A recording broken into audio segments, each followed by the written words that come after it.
Hello wonderful people, welcome to your own channel let's learn together. तो आज हम करने जा रहे हैं एक अनदर वीडियो जो कि होगी एवरीडे साइंस पे। ठीक है, तो एवरीडे साइंस में के ऊपर, इस टॉपिक के ऊपर जितने भी इंपॉर्टेंट एमसीक्यूज़ हैं, ठीक है, जो एग्जाम में पूछे जाते हैं वो हम यहाँ पे डिस्कस करेंगे।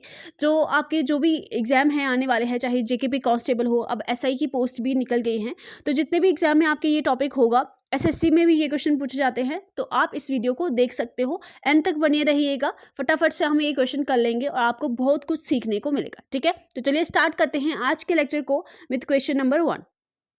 बहुत आसान सा सवाल है, बताइए जरा। Question number 1, ribosomes are the centre for which of the following. ठीक है, बताइए जरा, जो राइबोसोम सेल ऑर्गेनेली है वो किसके लिए जानी जाती है या वहां पे क्या होता है। ठीक है, तो इसका करेक्ट आंसर ही मैं आपको बताऊंगी, ठीक है, ताकि आपके दिमाग में वही फिट हो। तो सिंथेसिस ऑफ प्रोटीन, ठीक है, option D is correct here. Ribosomes are the centre for the synthesis of protein, protein बनने का ये सेंटर है। ठीक है, और अगर कोई आपसे पूछे कि फोटोसिंथेसिस कहाँ पे होती है, तो क्लोरोफिल में होती है। ठीक है, क्लोरोफिल ग्रीन लीव्स में होता है, वहां पे फोटोसिंथेसिस होती है। ठीक है, चलिए अब नेक्स्ट क्वेश्चन पे चलते हैं। देखिए, ये क्वेश्चन जो है ऑलरेडी एक एग्जाम में पूछा गया है, 2023 में पूछा गया है कि लाइट वेव्स जो है वो कौन से टाइप की वेव है। ठीक है, तो ये थोड़ा ट्रिकी क्वेश्चन हो सकता है, ध्यान से आंसर लगाइएगा। ठीक है, सारे ऑप्शन पढ़ लीजिएगा। तो लाइट वेव्स कौन सी वेव है, बताइए जरा।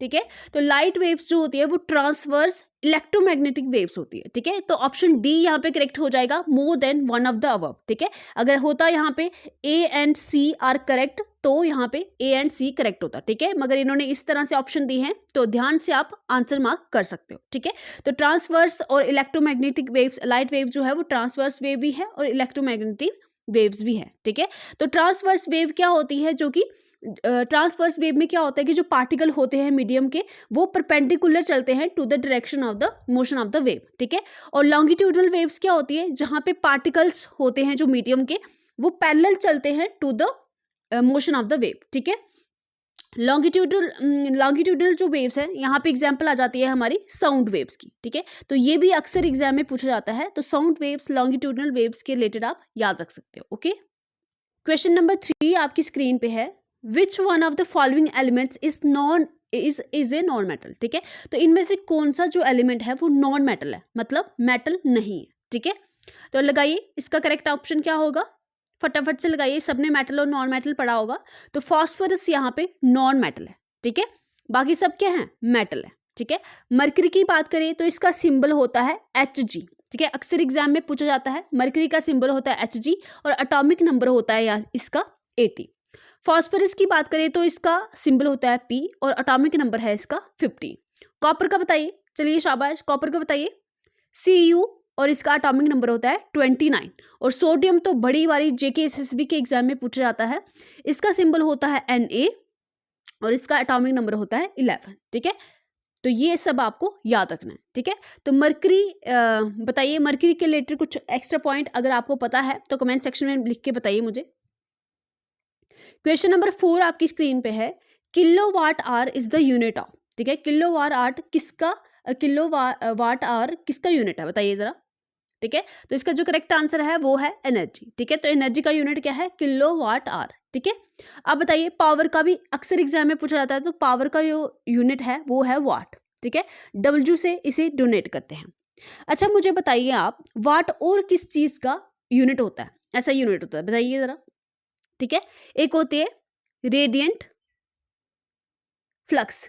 रेडियंट फ्लक्स जो होता है उसका भी ऐसा यूनिट क्या होता है, उसका भी यूनिट होता है वाट। ठीक है, फोर्स की बात करें, ये भी अक्सर एग्जाम में पूछा जाता है, तो इसका यूनिट होता है न्यूटन और एनर्जी का तो हमने पढ़ ही लिया। ठीक है, क्वेश्चन नंबर 5 पे चलते हैं। विटामिन में से देखो, चाहे कोई भी एग्जाम हो, खासकर जो जेकेएसएसबी के एग्जाम है, ठीक है, विटामिन में से 1 या 2 क्वेश्चन पक्का आते हैं। ठीक है, तो ये तो बड़ा ज्यादा इंपॉर्टेंट टॉपिक है साइंस में। ठीक है, तो which of the following vitamins help our body to absorb calcium. ठीक है, तो इनमें से कौन सा जो विटामिन है वो कैल्शियम की एब्जॉर्प्शन में हमें हेल्प करता है, बताइए जरा। ठीक है, तो इसका जो करेक्ट ऑप्शन है बताइए, वो है विटामिन डी। विटामिन डी जो है कैल्शियम की एब्जॉर्प्शन में हेल्प करता है। अब बताइए जरा, विटामिन ए का साइंटिफिक नेम क्या है और इससे डिजीज क्या होती है, ये आपको पता होना चाहिए हर एक विटामिन का। जैसे विटामिन ए की बात करें तो क्या है इसका साइंटिफिक नाम, रेटिनोल, और इससे जो डिजीज होती है वो है नाइट ब्लाइंडनेस, ठीक है। विटामिन B1 का साइंटिफिक नाम है थायामीन, ठीक है, और इससे जो डिजीज होती है वो है बेरीबेरी, ठीक है। विटामिन सी का जो साइंटिफिक नाम है वो है एस्कॉर्बिक एसिड, ठीक है, एस्कॉर्बिक एसिड, और ये सिट्रस फ्रूट्स में पाया जाता है, ऑरेंजेस, लेमन वगैरह में पाया जाता है, और इससे जो डिजीज होती है वो है स्कर्वी, अक्सर एग्जाम में पूछा जाता है, ठीक है। विटामिन डी का साइंटिफिक नाम और इससे जो डिजीज होती है वो आप मुझे कमेंट सेक्शन में लिख के बताएंगे, ठीक है, बताएंगे ना क्वेश्चन नंबर 5 में। चलिए क्वेश्चन नंबर 6 आपकी स्क्रीन पे है, what is the Audible frequency range of hearing for an average human being, ठीक है। तो ह्यूमन बीइंग के लिए जो ऑडिबल फ्रीक्वेंसी रेंज है, ठीक है, किस फ्रीक्वेंसी तक ह्यूमन बीइंग सुन सकते हैं वो आपने मुझे बताना है। अक्सर एग्जाम में ऐसे ही क्वेश्चन पूछे जाते हैं और पूछे गए हुए हैं, तो इसका जो करेक्ट ऑप्शन है वही मैं आपको बताऊंगी, that is 20 hertz to 20 kilo hertz, ठीक है। जो नॉर्मल हियरिंग रेंज है ह्यूमन बीइंग्स की फ्रीक्वेंसी रेंज है that is 20 hertz to 20 kilo hertz, okay, ठीक है। अब आप बोलोगे मैम कि जो 20 हर्ट्ज से नीचे है, ठीक है, तो वो कौन सी वेव्स होती है, वो इंफ्रासोनिक साउंड्स होती है, ठीक है। 20 हर्ट्ज के जो बिलो होते हैं वो इंफ्रासोनिक साउंड्स होती है, और जो 20 किलो हर्ट्ज के ऊपर जो फ्रीक्वेंसी होती है वो अल्ट्रासोनिक होती है, ठीक है, जिसको हम नहीं सुन पाते हैं, ठीक है। नेक्स्ट क्वेश्चन पे जाते हैं, question number 7, a passenger in a moving बस इज थ्रोन फॉरवर्ड, ठीक है। एक पैसेंजर एक मूविंग बस में बैठा होता है तो वो आगे की तरफ गिरता है when the bus suddenly stop, जब बस अचानक से रुक जाती है, ठीक है। आपने भी देखा होगा कि बस चल रही है अचानक से रुक जाती है तो हम आगे की तरफ गिरते हैं, है ना। तो this is explained by which law of Newton, ठीक है। तो कौन सा लॉ इसको एक्सप्लेन करता है, ठीक है। ये भी पटवारी के एग्जाम में पूछा गया है MP में, तो बताइए जरा, ठीक है। तो इसका करेक्ट ऑप्शन होगा option A, by Newton's first law, ठीक है। न्यूटन्स फर्स्ट लॉ क्या बोलता है कि जो भी बॉडी चाहे स्टेट ऑफ रेस्ट में है चाहे मोशन में है, ठीक है, वो उसी में रहना चाहती है until and unless an external forces apply to it, ठीक है। तो जब पर्सन गाड़ी में होता है, ठीक है, गाड़ी मूव कर रही है तो वो स्टेट ऑफ मोशन में होता है, मगर जब वो अचानक से रुक जाता है तो बॉडी क्या होती है, आगे की तरफ गिर जाती है। Option A is correct here. Question number 8 आपकी स्क्रीन पे है, which of the following organism breathes from the skin, ठीक है। तो कौन सा ऑर्गेनिज्म जो है वो स्किन से ब्रीथ करता है, स्किन से सांस लेता है, ठीक है।